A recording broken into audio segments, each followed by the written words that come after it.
यहीँबाट जानु यहीँबाट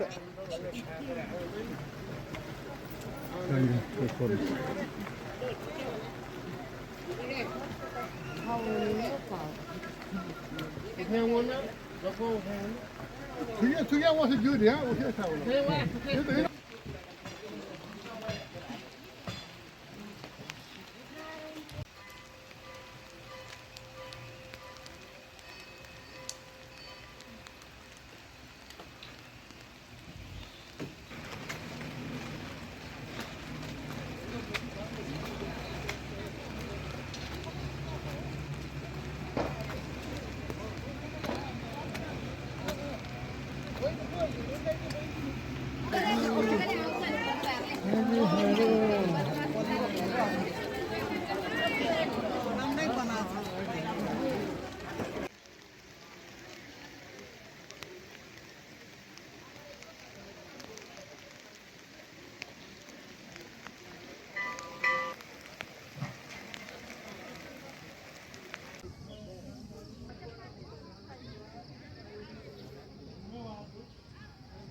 कति पिक्चर लिनुभयो तपाईले? लिएको लिएछु।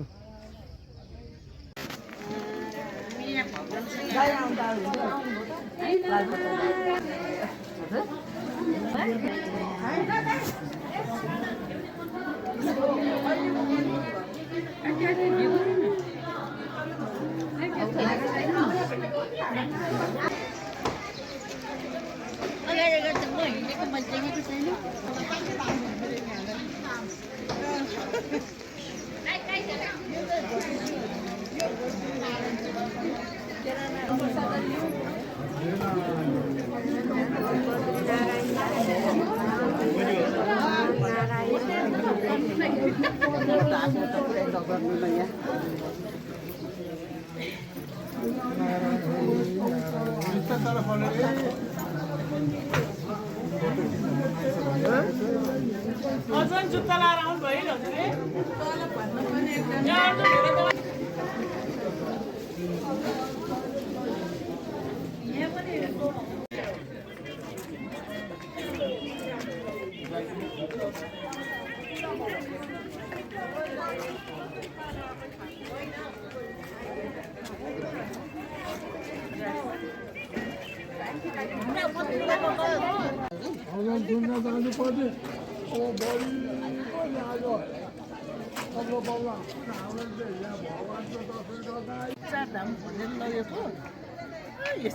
पनि पर्यो खोइ म आयो चिठी हाम्रो त्यो चारवटा नारायण देउरो त्यो गर्न जाने भनेर भनेको 3 ठाउँमा जाने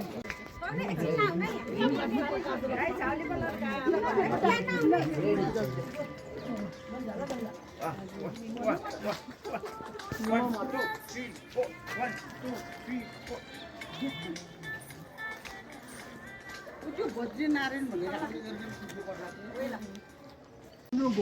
लागेर उहाँले सबै कुरा सिक्दै धर्म गर्दै मुक्त हुँदै जानुभयो अनि आखिरीमा गएर 18 अध्यायमा गएर उहाँले हुन त 18 अध्याय तलै हो उहाँले चाहिँ कृष्णको भक्त लास्टमा झ्यू निकाल्यो नि झ्यू रूपी अमृत वर्तन भगवानबाट भन्नुभएका के हो सार तत्त्व अन्तकाले च मामेव सुमस्ता करेवरम ये प्रयाति सर्वर भावम से जितेन्ते करेवरम यो हो सार तत्त्व भगवान के भन्नुहुन्छ अन्तिम सार तत्त्व हो अन्तिम अवस्थामा तिमीले मलाई नै सम्झ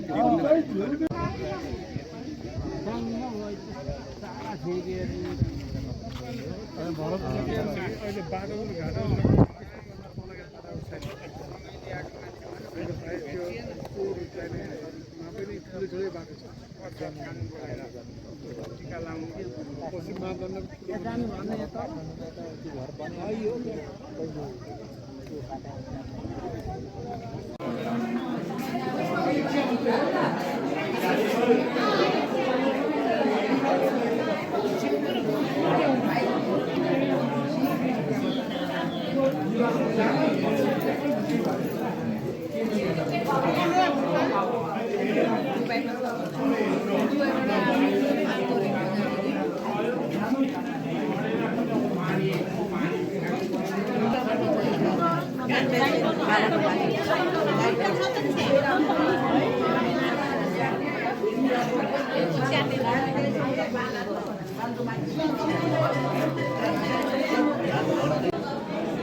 भजनहरू गाउँछौँ। यहाँहरू धैर्यतापूर्वक बसिदिनु हुन म हार्दिक अनुरोध गर्दछु। प्रस्तुत गरिदिनु हुन म पार्वती अधिकारीज्यूलाई यहाँ अगाडि बोलाउँदैछु। कृपया आइदिनु हुन म हार्दिक अनुरोध गर्दछु। बद्रीनारायण धाम आएका छौँ। बुद्धनगरका सबै आमा बुवाहरू, अब हामी भजन कीर्तन पनि सुरु गर्दैछौँ। यहाँ आज हामी कलाकार पनि हुनुहुन्छ, गायकहरू पार्वती अधिकारी, हाम्रो हर आई क्लब भजन मण्डलबाट हामी अहिले यहाँ प्रस्तुत हुँदैछ। तबलामा बस्नुहुन्छ अमित प्रधान, अमित प्रधानले तबलामा बस्नुहुन्छ। अर्को तबला वादक भरत मालाकार अहिले माथिमा हुनुहुन्छ। गायिका पार्वती अधिकारीज्यू,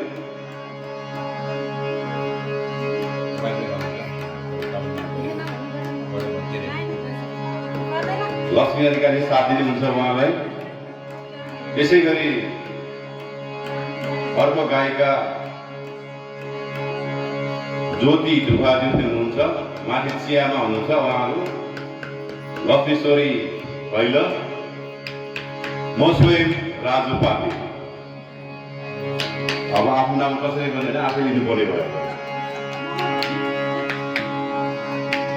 अब हामी भजन सुरु गर्नेछौँ है। सबैजना ताली बजाएर स्वागत गर्नु होला। पहिला हामी चाहिँ श्लोक गर्नेछौँ। गणेश भगवानको गुरुर ब्रह्मा गुरुर विष्णु गुरु महेश्वर गुरुर साक्षात् परं ब्रह्म तस्मै श्री गुरुवे नमः। कर्पूरगौरं करुणावतारं संसारसारं वेदहारं सदा वसन्तं हृदयारविन्दे भवं भवानी सहितं नमामि। तुमेव माता च पिता तुमेव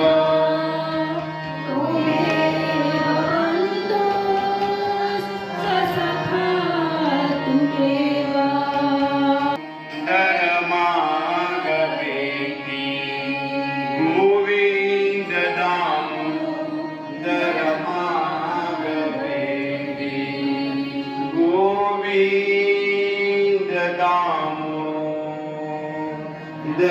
मागवेति। वक्रतुण्ड महाकाय सूर्यकोटि समप्रभ निर्विघ्नं कुरु मे देव सर्वकार्येषु सर्वदा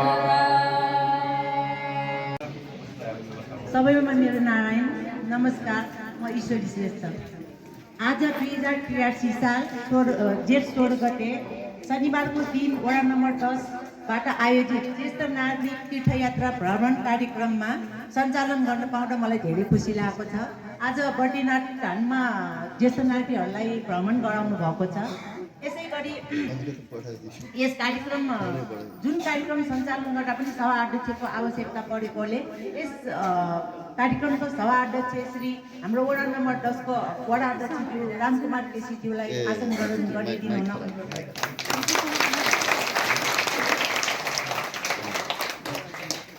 धन्यवाद। यसै गरी प्रमुख व्यक्तित्व नारायण पोखरेल प्रतिष्ठानको अध्यक्ष वाचक श्री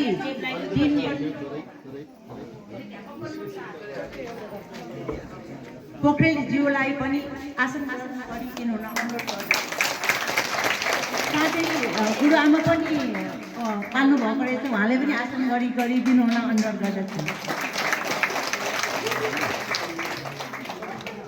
नारायण पोखरेल प्रतिष्ठान मातृ शक्तिको अध्यक्ष श्री भगवती खड्काज्यूलाई पनि आसन ग्रहण गरिदिनु हुन अनुरोध गर्दछु।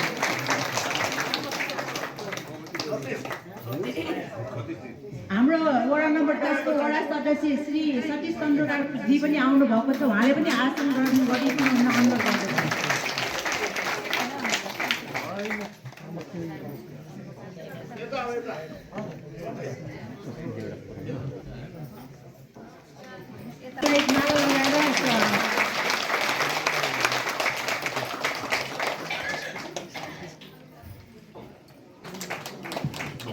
धन्यवाद। दिनकै भेट हुन्छ कोही पनि फेरि है। धन्यवाद। यस कार्यक्रमका सभा अध्यक्ष गरिरहनु हुने कामापा वडा नम्बर 10 का वडा अध्यक्ष रामकुमार केसीज्यू, यस कार्यक्रमलाई आफ्नो अमृत वचन सुनाउनको लागि पाल्नुहुने आदरणीय एमपी फाउन्डेसनका संरक्षक, यो संस्थाको अध्यक्ष, यो निर्माण गर्ने जग प्रसाद आदरणीय हृदय गुरुदेव दिनबन्धु पोखरेलज्यू, यसै गरी वडा सदस्य सतीश भाइ र सबै आदरणीय बुबाआमा दाजुभाइ तथा दिदीबहिनीहरूमा मातृशक्तिको तर्फबाट र मेरो व्यक्तिगत तर्फबाट म सबैलाई नारायण भन्न चाहन्छु। यसै गरी आदरणीय श्रद्धेय गुरुआमा यशोदा पोखरेलज्यू आउनुभएको छ। आज हामी दुईचोटि भ्रमणमा आइसक्यौँ। माथि कामापा माथि 10 को एकचोटि र हाम्रो टोलको एकचोटि, आज बुद्धनगरमा परेछ। तपाईँहरू कति भाग्यमान हुन्छ नि, आज चाहिँ गुरुआमा पनि आउनुभएको छ। दुईवटा कार्यक्रममा गुरुआमा आउनुभएको थिएन, आज तपाईँहरूले गुरुआमाको दर्शन गर्न पाउनु भएको छ। यसमाले पनि तपाईँहरू चाहिँ अलि लक्की हुनुहुन्छ जस्तो मलाई लाग्यो। यो हाम्रो नेपाल र इन्टरनेसनल विदेशतिर पनि हरेक ठाउँमा लगभग 22-25वटा देश 44वटा देशमा उहाँले प्रवचन भनेर ठुला ठुला मठ मन्दिरहरू बनाइसक्नु भएको छ। भर्खरै पनि फेरि पनि जाँदै हुनुहुन्छ अमेरिका। यस्तो एउटा भनौँ न, यो यहाँ उपस्थित भएर गुरुदेवको बाणी सुन्न पाउनु नै हाम्रो लागि एक किसिमको हामी भाग्यमानी ठान्दछौँ। हामीले रिक्वेस्ट गऱ्यौँ, अनुरोध गऱ्यौँ, वडा अध्यक्ष लगायतका टिम र म लगायतका गुरुलाई धेरै अनुरोध गर्दै गुरुदेव एकदमै बिरामी हुनुहुन्थ्यो। बिहानदेखि एउटा उहाँलाई सन्चो थिएन। मैले रिक्वेस्ट गरेँ औषधि खाएर भने एकचोटि उपस्थित भइदिनुपर्छ गुरुदेव। धेरै हाम्रा आमा बुबा दाजुभाइ दिदीबहिनीले हजुरको दर्शनको लागि र हजुरको वाचनको लागि आशा गरेका छन् भनेर अनुरोध गरेर गुरुलाई लिएको छ। बुद्धनगरबाट पाल्नु भएर यहाँ अहिले प्रवचन सुन्नलाई आउनुभएको सम्पूर्ण आमा बुबा दाजुभाइ दिदीबहिनीलाई नमस्कार। यदि गुरुले जहिले पनि भन्नुहुन्छ, यदि हामीले कार्यक्रम गर्दाखेरि कार्यक्रमको सहभागिता मान्छे नभइकन कार्यक्रमको शोभा पनि हुँदैन। आज तपाईँहरू यति मान्छे आइदिनु भएको छ, यो कार्यक्रम शोभा एकदम बढेको छ। त्यसको लागि म तपाईँहरूलाई सबैभन्दा पहिला हृदयदेखि नै धन्यवाद दिन चाहन्छु। गुरुले चाहिँ उहाँले प्रवचन गरिसक्नुभयो। यस्तो गुरुको प्रवचन सुन्न पाउनु पनि हाम्रो सौभाग्य हो। र यो धाममा आएर हामीले यो धाम, यो चाहिँ इन्डियाकै ठुल्ठुलो गुरुहरू आएर, विद्वानहरू आएर चाहिँ यो साक्षात् भगवान भनेर उहाँले प्रमाणित गरेर गइसक्नु भएको छ। यो अहिले जुन यो हाम्रो धाम छ नि, बद्रीनारायण धाम। अब यो बद्रीनारायण धामको उसले चाहिँ जस्तै हाम्रो यो नारायण गुरुले पनि धेरै स्कुल हस्पिटलहरू चाहिँ बनाएर चाहिँ प्रवचन गरेर बनाउनु भएको थियो। त्यसले हाम्रो अहिलेको गुरुले पनि धेरै ठाउँमा, नेपालमा मात्र विदेशमा पनि धेरै ठाउँमा उहाँले चाहिँ यस्तो मठ मन्दिरदेखि लिएर धेरै बनाउनु भएको छ। यो कारणले नि उहाँ गुरुलाई आज हामी आएर यहाँ अगाडि आएर बोल्नु पाउनु पनि मेरो लागि ठुलो सौभाग्य हो। यदि तपाईँहरू नभएको भए म यहाँ आउनै पाउँदैन थिएँ।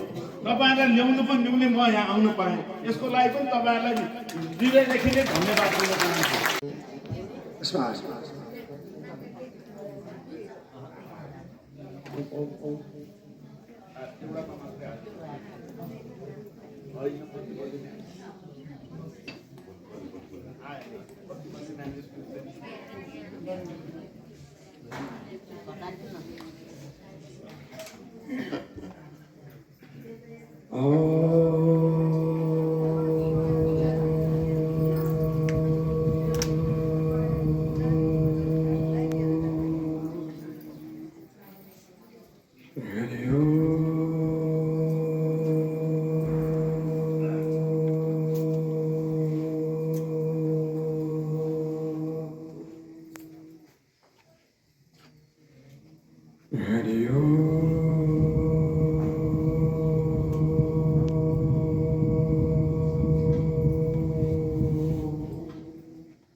परिभवनमभीष्टदोहम्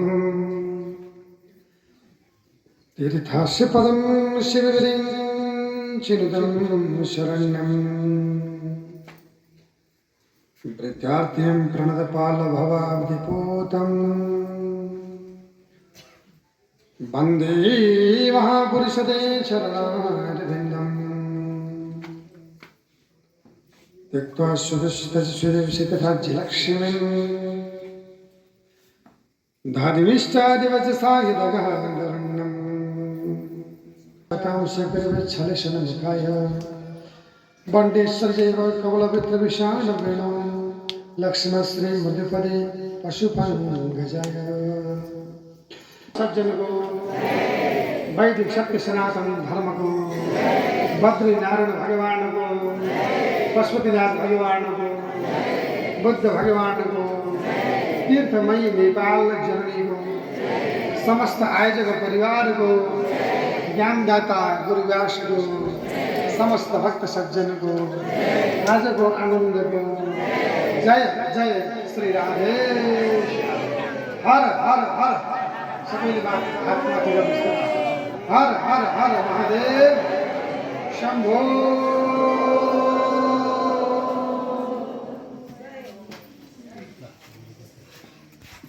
अधीनमा छ भने भक्तको अधीनमा छ। गुरुभन्दा भक्त ठुलो हो, त्यही भएर गुरुको भक्तलाई नमस्कार। मैले हिजो पनि भने, अस्ति पनि मैले एउटा शब्द दोहोऱ्याउनु छ। हामी त सानो चौकीमा बस्ने चौकीदार, त्यो चौकी हो। रामगौर दाइ हजुर पनि चौकीदार, म पनि चौकीदार। यहाँको त ठुलो जमिन छ, यहाँहरू सबै जमिनदार। चौकीदार भन्दा जमिनदार ठुलो, त्यही भएर चौकीदारको जमिनदारलाई नमस्कार।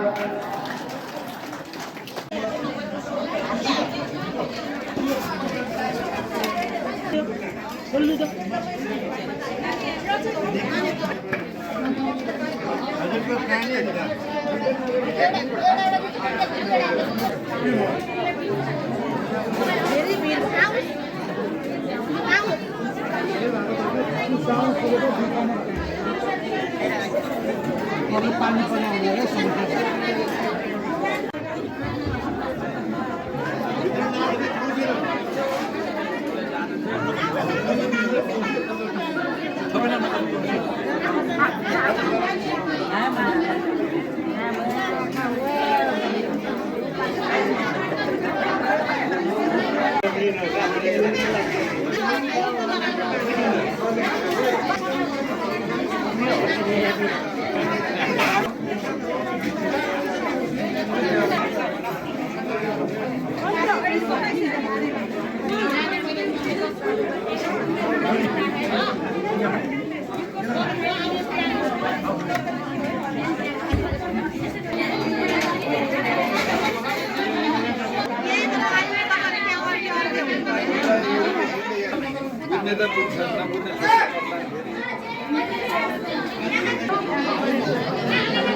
के किन्ने भन्नुभयो यहाँ रहेछ त नि माथि बुधबारदेखि आएको एकादशीको दिनदेखि आइराखेको नि त एक दिन कहाँ थापा गाउँको एक दिन कहाँको भने हो 13 गते 15 गते अब 16 सबै ठाउँको ल्याएको त्यही रहेको छ कस्तो पत्रको भनेको नि है त्यो पाबन्दी त्यो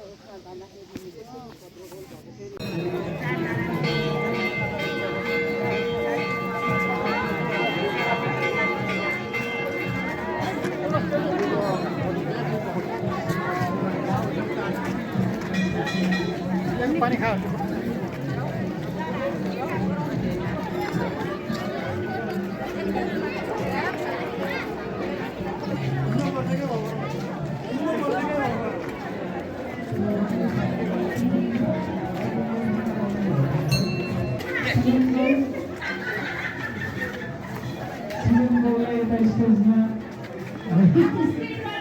स्टेजमा आइपुग्नु हुन हार्दिक अनुरोध गर्दछु